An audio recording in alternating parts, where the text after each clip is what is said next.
Bonjour à tous et à toutes. Hello! Bienvenue pour les énergies du mois de novembre Oui, que j'ai commencé à recevoir ce matin et les énergies sont comme mes cheveux et comme mon sweat rouge assez vives.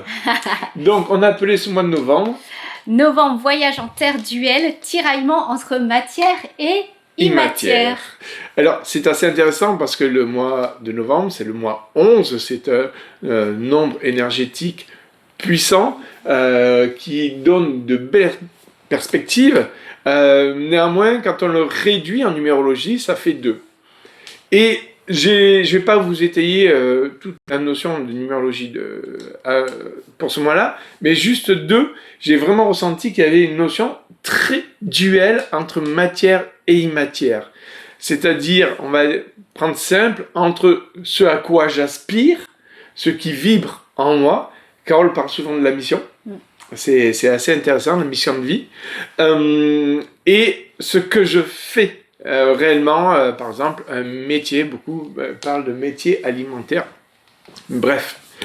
D'ailleurs, ce matin, on a eu beaucoup de messages de nos coachés, on a eu aussi des appels de nos coachés ou avec des amis, et ça parlait de ça, tout parlait de ça. C'est ça. De cette dualité, de ce côté à vraiment faire un pas franc vers le futur qu'on veut voir émerger, éclore, mais surtout de le créer à partir de son présent et non plus à partir du passé ou de peur. En tout cas, ça peut susciter beaucoup de peur, mais il y a là beaucoup de dualité et de résistance qui émergent. C'est ça, et c'est ce qui est un peu compliqué en ce moment, ce mois de novembre. Il y a, alors même décembre, il y a 3 grosses superlunes. Donc, c'est des lunes très impactantes. On a vraiment les résonances de Schumann. Encore hier, c'était très fort. On est en dents de scie. Oui. Et donc, ça va travailler sur notre mental, sur nos émotions. Et on fluctue beaucoup. Et voilà, et au-delà de la dualité, c'est du conflit qu'on peut vivre. Oui. Alors, autant intérieur qu'avec l'extérieur. Oui, conflit et prise de pouvoir intérieur, c'est-à-dire une part va prendre le pouvoir sur une autre part de nous, ou oui, l'extérieur, il y a comme des tentatives de prise de pouvoir sur nous. Voilà, et on sent bien que, et on le voit ne serait-ce que dans les actualités, tout ce qui arrive de l'extérieur vient chercher à impacter tous nos émotions, nos aspects financiers, parce que justement il y en a qui ont peur de ne pas payer leur retraite, de ne pas pouvoir payer leur crédit, ou de ne pas manger, enfin peu importe, voilà.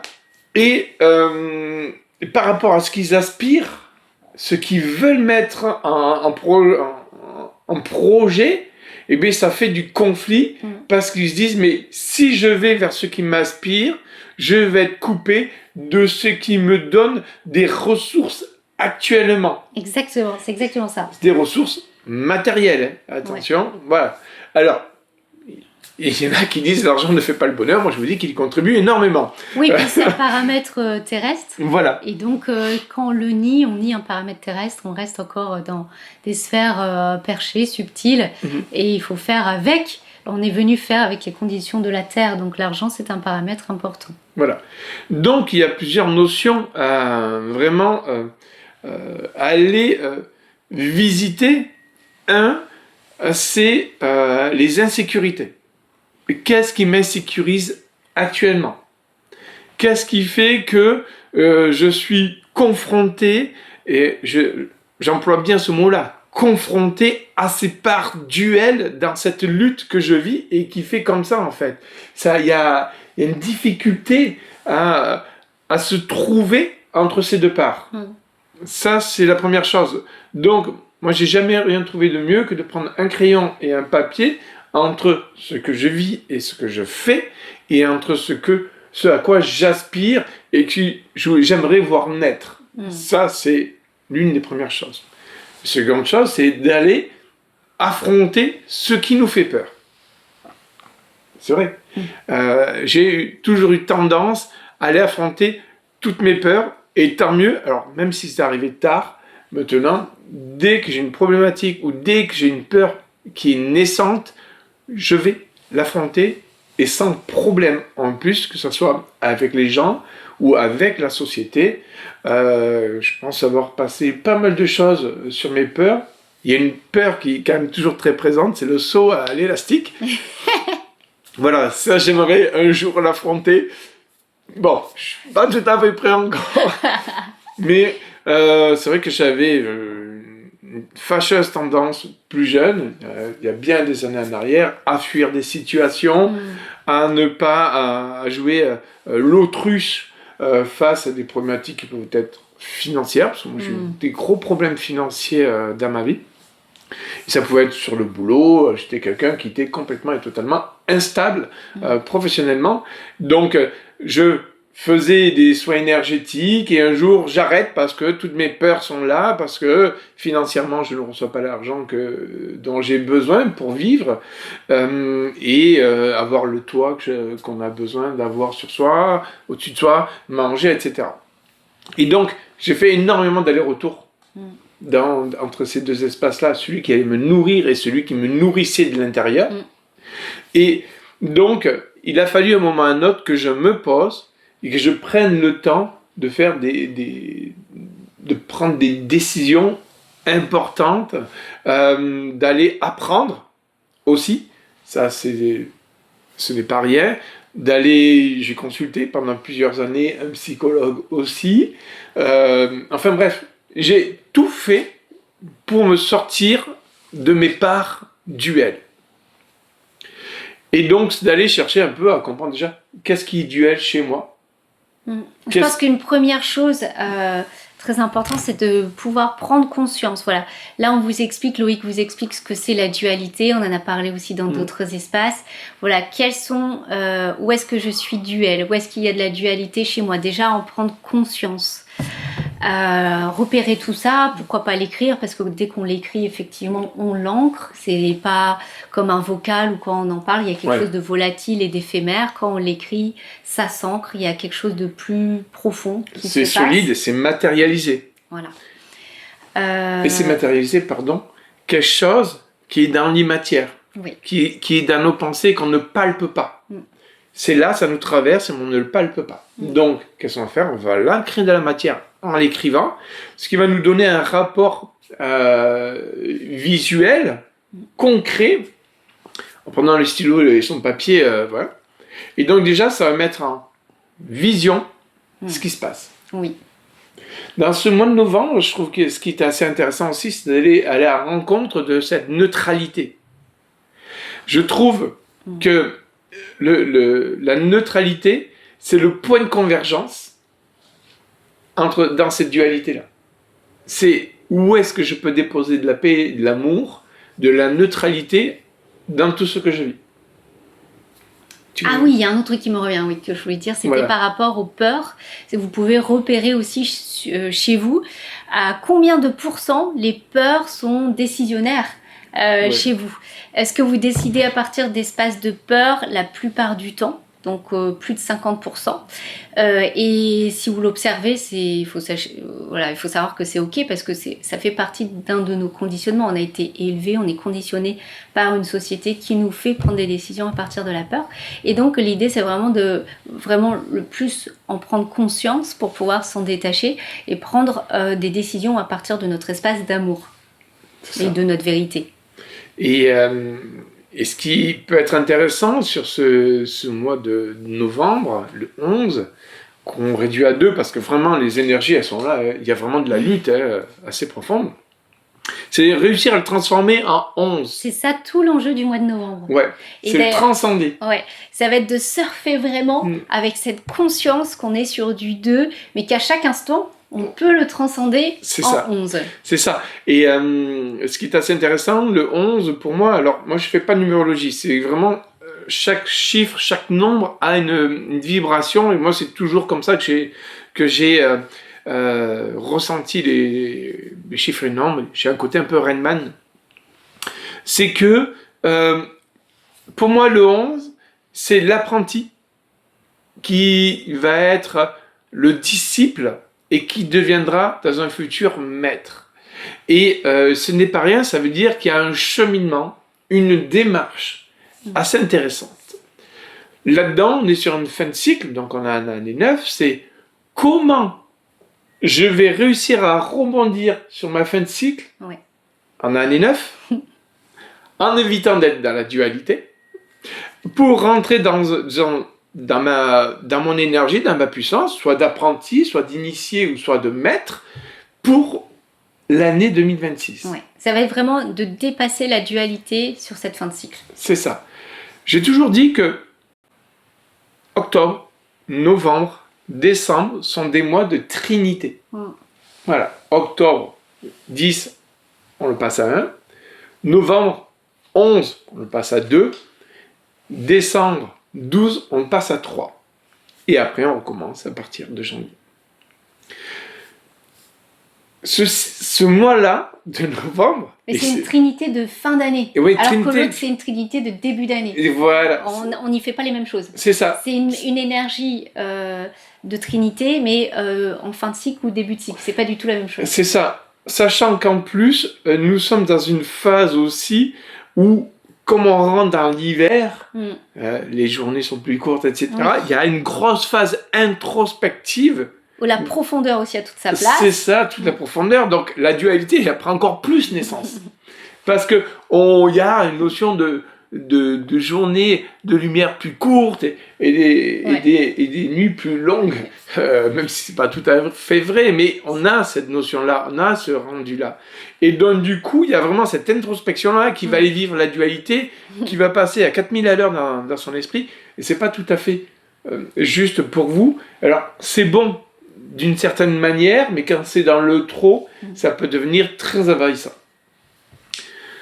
Je dirais que ce mois de novembre, je vous invite à déposer une chose sur papier aussi, ce sont vos besoins, vos envies et vos souhaits pour cette fin d'année.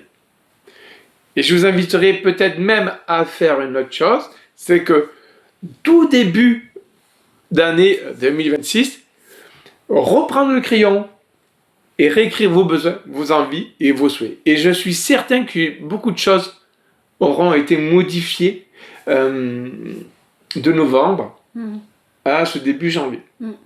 Là, au mois de novembre, on va vraiment être confronté un peu à nos démons intérieurs, donc ça peut être des peurs, comme on disait, mais vraiment à toutes les objections intérieures qu'on va se mettre, les obstacles, les bâtons dans les roues, on va vraiment les prendre assez de face. Et ça va être intéressant et important de prendre de la hauteur et d'avoir un mental fort. Et de la hauteur par rapport à l'émotionnel aussi, peut-être que ça peut générer, et éviter les écueils de tomber dans, mais de toute façon, je n'y arrive pas, je n'y arriverai pas, je doute, là cette fois-ci je n'y arrive pas, enfin c'est vraiment ce genre de pensée qui peut nous habiter au mois de novembre. C'est ça. Voilà, peut-être à la fin de la vidéo j'aimerais bien donner un outil pour dépasser ça. Dépose-le là maintenant. Donc ça peut être faire un petit peu de l'EFT ou surtout un point, c'est le point karaté, c'est sur le poignet droit, de tapoter comme ça et de pouvoir dire par exemple avec ces résistances, par exemple je n'arrive pas, même si je n'arrive pas à sauter le pas sur tel truc, je m'aime et je m'accepte pleinement et totalement et je m'ouvre à ce que je puisse mettre un pied dans ce à quoi j'aspire et ce de manière peut-être bien plus simple et plus facile que ce que je ne peux l'imaginer. Et de toute façon, même si j'ai des résistances, c'est déjà là, c'est déjà en train de s'installer, c'est déjà présent. Merci, merci, merci. Ça, c'est un moyen très doux pour pouvoir s'accompagner et à la fois accueillir les résistances qui existent en nous, mais aussi d'être dans un pas, dans une dynamique et d'installer surtout en nous ce qu'on veut voir et ce qu'on veut vivre. Et ça va être nécessaire pour tous et toutes. N'oubliez pas, entre ce que j'ai envie de vivre, mes besoins et mes souhaits, il y a parfois des grands écarts. Oui. D'accord ? C'est trois choses, trois espèces différentes. C'est ça. Donc prenez le temps de bien passer des étapes. La première étape, c'est ce à quoi je vais répondre, ça va être mes besoins. La seconde, ce sera mes envies, et après, par la suite, ce sera les souhaits. On peut régler, par exemple, on peut avoir une dizaine de besoins, et répondre à 2, 3, 4 besoins peut-être, et avoir la possibilité d'accéder à une envie. Ça, c'est pas un problème. Mais d'abord, passer par vos besoins. La dualité peut vous amener aussi... Oui, pourquoi passer par les besoins? C'est que ça évite de se retrouver dans des situations d'insécurité, délicates à gérer, parce qu'on s'est trop cramé, on a mis de l'émotionnel sur des envies, on a envie de vivre ça, mais on n'a pas fait attention à nos besoins, tout simplement. C'est ça. Et j'aurais juste envie de faire un parallèle comme ça, parce que je pense qu'au mois de novembre, ça va être très fort aussi là-dessus. On sent notre âme pousser. On sent notre âme pousser très très fort. On a des décisions à prendre, et c'est hyper important de pouvoir les prendre aussi en coordination avec l'humain, donc avec nos besoins. C'est ça, ça se recoupe comme ça. Et écouter l'âme, ça ne veut pas dire... l'âme doit faire avec l'humain, donc c'est pas des choses non plus forcément radicales. Elle doit composer avec l'humain, elle ne peut pas faire ce qu'elle peut faire sur d'autres plans. Elle doit vraiment apprendre les paramètres terrestres, donc la sécurité, le paramètre de l'argent, etc. Donc c'est vraiment trouver, dépasser cette dualité de l'âme contre l'humain pour pouvoir être en collaboration avec ces deux espaces, âme, humain, et chacun prend en compte Mais toujours cet aspect trinitaire, en fait, corps, âme et esprit. Oui, les paramètres, en tout cas, je voulais dire les paramètres de l'âme prend en compte les paramètres de l'humain, et l'humain prend en compte les paramètres de l'âme. Et oui, il y a cette notion, bien sûr, aussi. Qui peut être duel. Il ne faut pas oublier que l'âme a vécu ses expériences. Oui, elle sait plein de choses et tout. Elle vient incarner un corps sur Terre, et ce corps-là, lui, et l'esprit, ils ont été créés. Mais à partir de quoi? À partir d'une page blanche. C'est une nouvelle. C'est à partir de zéro pour eux. Voilà. Et donc, on se retrouve avec une âme qui dit « Ouais, j'ai tout compris, j'ai tout fait, plein de choses, etc. etc. » Mais bon, tu as des choses à faire, à comprendre et à réaliser, toi, âme, mais à travers le corps. Oui. Et l'esprit, lui, il dit « Mais moi, je ne vois pas ce que tu veux me dire. Oui. » Et donc, en plus, l'esprit n'est pas... est formaté par l'extérieur. Oui. Voilà, les parents, l'éducation, en fait, la société, etc. Et donc, son formatage ne va pas avec ce qu'est venu faire l'âme. L'inspiration de l'âme. Voilà, donc on peut avoir une notion aussi encore duel. Très duel. Et voilà, et donc le but, c'est de pouvoir intégrer ces deux espaces ensemble, vivre la symbiose et vivre, on dirait, en trinité entre le corps, l'âme et l'esprit. Oui. Et le corps permet bien ça, parce qu'il est à l'écoute à la fois du personnage de l'humain et du coup de l'esprit, et à la fois de l'âme. Et d'ailleurs, s'il y a un déraillement, il le fait savoir. C'est le corps. Alors, très souvent, vous pouvez avoir des informations via l'âme ou via l'esprit, ou des intuitions, des informations, peut-être autre chose. Mais voilà.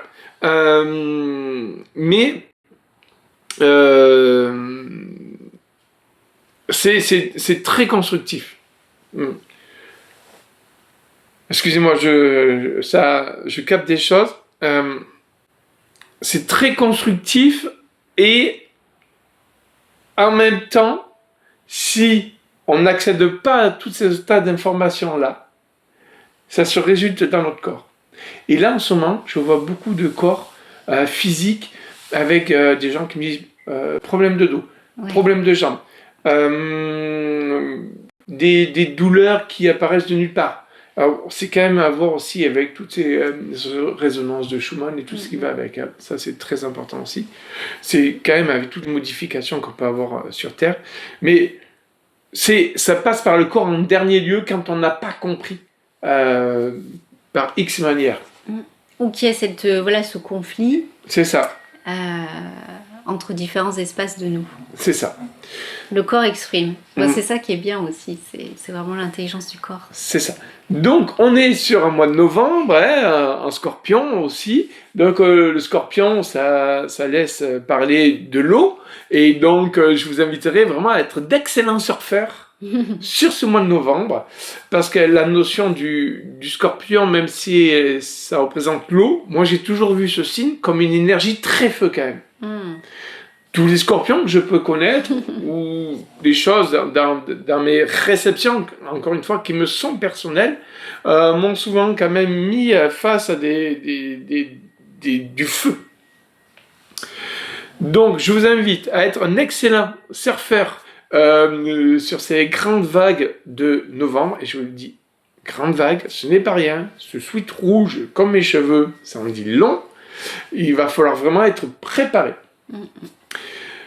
Pour être sur un mois de décembre qui va être plus en trinité et un petit peu plus doux, je dirais, mais assez affirmé aussi, parce que lui, il va vraiment...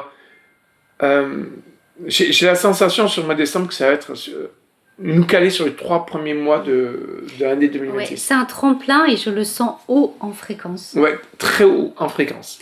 Et là, on prend des escaliers pour monter en fréquence, c'est des escalators ou c'est même des... On peut pas dire ascenseur parce que c'est pas aussi lisse comme ça, mais c'est vraiment... ça nous demande beaucoup de tenir bon.